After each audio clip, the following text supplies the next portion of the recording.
사랑하는 성도 여러분, 오늘 우리는 하나님의 약속과 그 약속을 우리 삶에서 온전히 이루기 위해 필요한 믿음의 여정에 대해 함께 나누고자 합니다. 이 이야기가 여러분의 마음에 깊은 울림을 준다면 좋아요와 공유를 통해 이 은혜를 더 많은 이들과 함께 나눠주시길 바랍니다. 하나님의 말씀을 전파하는 모든 손길 위에 주님의 축복이 가득하기를 소망합니다. 또한 구독을 통해 이 믿음의 여정에 꾸준히 동행해 주신다면 우리 모두에게 큰 힘이 될 것입니다. 오늘 우리가 함께 묵상할 이야기는 이스라엘 역사상 가장 극적인 전환의 순간, 바로 위대한 지도자 모세의 시대가 저물고 여호수아의 시대가 열리는 그 경계선에서 시작됩니다. 한 세대가 끝나고 새로운 세대가 하나님의 약속을 향해 나아가야 하는 막중한 책임 앞에 서 있습니다. 먼저 우리는 한 세대 전의 실패를 되짚어 보아야 합니다. 하나님께서는 이스라엘 백성에게 젖과 꿀이 흐르는 풍요로운 땅, 가나안을 약속하셨습니다. 그 약속은 분명하고 확실했습니다.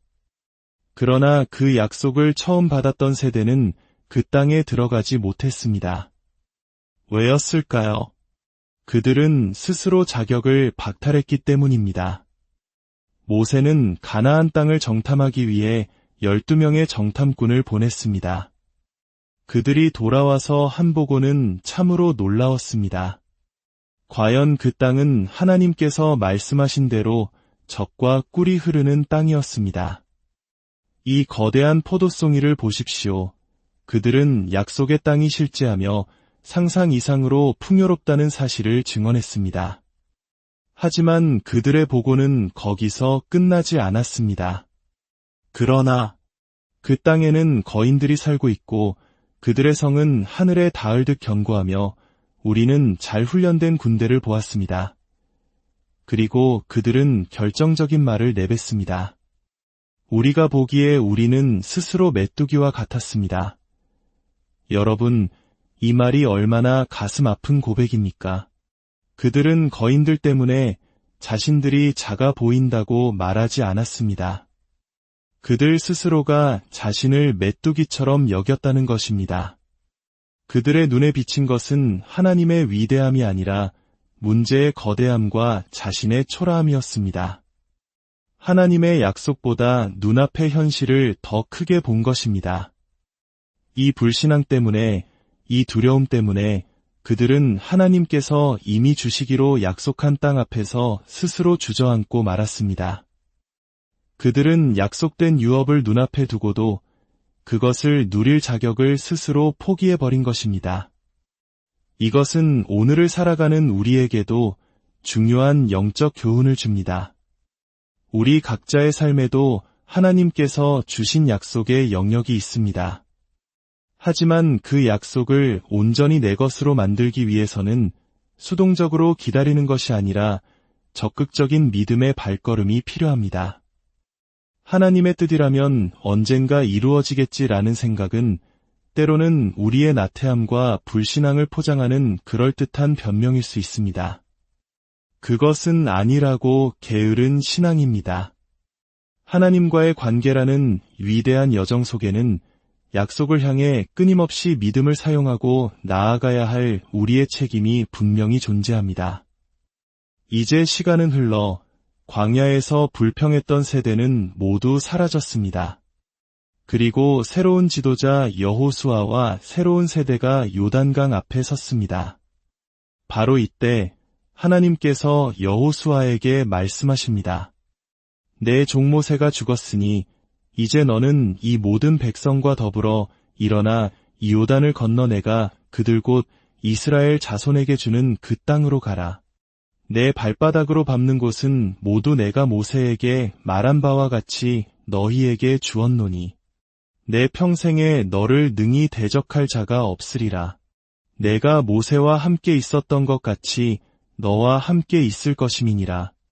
내가 너를 떠나지 아니하며 버리지 아니하리니 하나님께서는 과거의 실패를 꾸짖지 않으시고 새로운 시작을 위한 강력한 약속과 격려를 주십니다. 이 약속은 단지 여호수아에게만 주어진 것이 아닙니다. 오늘날 하나님의 나라를 유업으로 받은 우리 모두에게 주시는 약속입니다. 그렇다면 구약의 약속의 땅이 오늘날 우리에게는 무엇을 의미할까요? 그것은 바로 신약에서 예수님께서 선포하신 하나님의 나라입니다. 하나님의 나라는 단순히 우리가 죽어서 가는 천국만을 의미하지 않습니다. 그것은 지금 이 땅에서 우리가 경험하고 누릴 수 있는 하나님의 통치와 다스림의 영역입니다. 예수님께서는 내가 하나님의 성령을 힘입어 귀신을 쫓아내는 것이면 하나님의 나라가 이미 너희에게 임하였느니라 라고 말씀하셨습니다. 하나님의 나라는 추상적인 개념이 아닙니다. 어둠의 권세가 물러가고 하나님의 통치가 임하는 모든 순간이 바로 하나님의 나라가 실현되는 현장입니다. 예를 들어 과거의 상처와 학대로 인해 매일 밤 악몽에 시달리던 사람이 기도를 통해 깊은 평안을 얻고 단잠을 자게 되었다면 그것이 바로 그 사람의 삶에 임한 하나님의 나라입니다. 절망적인 암 선고를 받은 사람이 기적적으로 치유를 받고 건강을 되찾았다면 질병이 없는 하나님의 나라가 그의 몸에 임한 것입니다. 오랫동안 만성적인 질병과 통증으로 침대에 누워 지내던 사람이 성령의 능력으로 고침받고 일어나 걷고 뛰게 되었다면 그것이야말로 어둠을 몰아내는 하나님의 강력한 통치를 목격하는 것입니다. 이처럼 하나님의 나라는 우리의 삶에 실제적인 변화를 가져옵니다. 기쁨을 경험하고 자유를 누리고 치유를 받는 모든 순간은 우리가 하나님의 통치 영역, 즉 우리의 유업인 약속의 땅으로 한 걸음 더 들어가는 것과 같습니다. 때로는 재정적인 축복이나 사업의 번창을 통해 나타나기도 합니다. 하지만 여기서 우리가 주의해야 할 것이 있습니다. 영적인 성숙을 소득이나 소유물과 동일시해서는 안 됩니다. 마찬가지로 가난을 영적 성숙의 척도로 삼아서도 안 됩니다. 이 두 가지 어리석은 생각은 모두 버려야 합니다. 하나님께서 우리에게 주시려는 진정한 번영과 성공, 즉 형통은 월스트리트나 세상이 정의하는 기준과는 다릅니다. 하나님께서 목표로 하시는 진정한 형통은 우리의 내면에서부터 시작됩니다. 우리의 감정과 정신이 건강하고 마음속에 세상이 줄 수 없는 평안이 가득한 것, 그것이 바로 하나님께서 우리 모두가 누리기를 원하시는 가장 근본적인 형통입니다. 그렇다면 어떻게 이 약속의 땅, 이 하나님의 나라를 우리의 삶 가운데서 온전히 누릴 수 있을까요? 하나님께서는 여호수아에게 그 비결을 명확하게 알려주셨습니다. 오직 강하고 극히 담대하여 나의 종 모세가 내게 명령한 그 율법을 다 지켜 행하고 우로나 좌로나 치우치지 말라. 그리하면 어디로 가든지 형통하리니. 그리고 8절에서 더욱 구체적으로 말씀하십니다. 이 율법책을 내 입에서 떠나지 말게 하며 주야로 그것을 묵상하여 그 안에 기록된 대로 다 지켜 행하라. 그리하면 내 길이 평탄하게 될 것이며 내가 형통하리라. 여러분, 이 말씀을 주목해 보십시오. 내가 너의 길을 평탄하게 만들 것이며 내가 형통하게 될 것이다.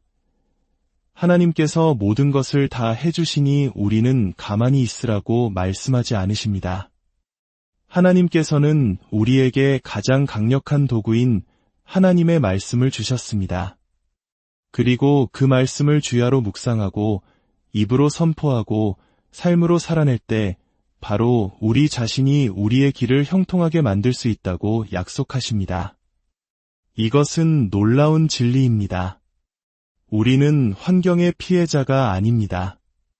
우리는 운명에 끌려다니는 존재가 아닙니다. 우리는 하나님의 말씀을 손에 쥔 우리의 번영과 성공을 스스로 만들어갈 책임을 부여받은 하나님의 자녀입니다. 그러니 오늘 이 시간 우리 함께 믿음으로 선포합시다.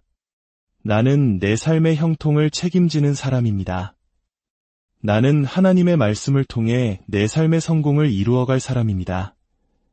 사랑하는 여러분, 하나님께서는 이미 우리 각자를 위한 놀라운 약속의 땅을 예비해 두셨습니다. 그곳에는 치유와 회복이 있고 평안과 기쁨이 있으며 세상이 알 수 없는 풍성함이 있습니다.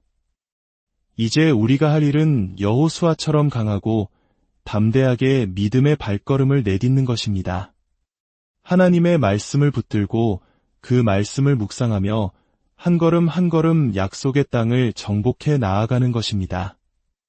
여러분의 삶에 어떤 거인이 버티고 있습니까? 어떤 견고한 성이 여러분을 가로막고 있습니까? 그것들을 바라보며 스스로를 메뚜기처럼 여기지 마십시오. 대신 여러분과 함께 하시는 전능하신 하나님을 바라보십시오. 그분은 모세와 함께 하셨던 것처럼, 그리고 여호수아와 함께 하셨던 것처럼 오늘 바로 여러분과 함께 하십니다. 결코 여러분을 떠나지도 버리지도 않으실 것입니다. 이 말씀을 마음에 새기고 여러분의 삶의 자리로 돌아가실 때 시편 20편 4절의 축복이 여러분 모두에게 임하기를 간절히 기도합니다. 내 마음의 소원대로 허락하시고 내 모든 계획을 이루어 주시기를 원하노라. 주님께서 여러분의 마음 깊은 곳에 소원을 하시고 여러분이 믿음으로 세우는 모든 선한 계획들을 풍성하게 이루어 주시는 은혜의 계절이 되기를 축복합니다. 하나님의 말씀 안에서 참된 형통을 누리며 날마다 약속의 땅을 넓혀가는 저와 여러분이 되기를 주님의 이름으로 축원합니다.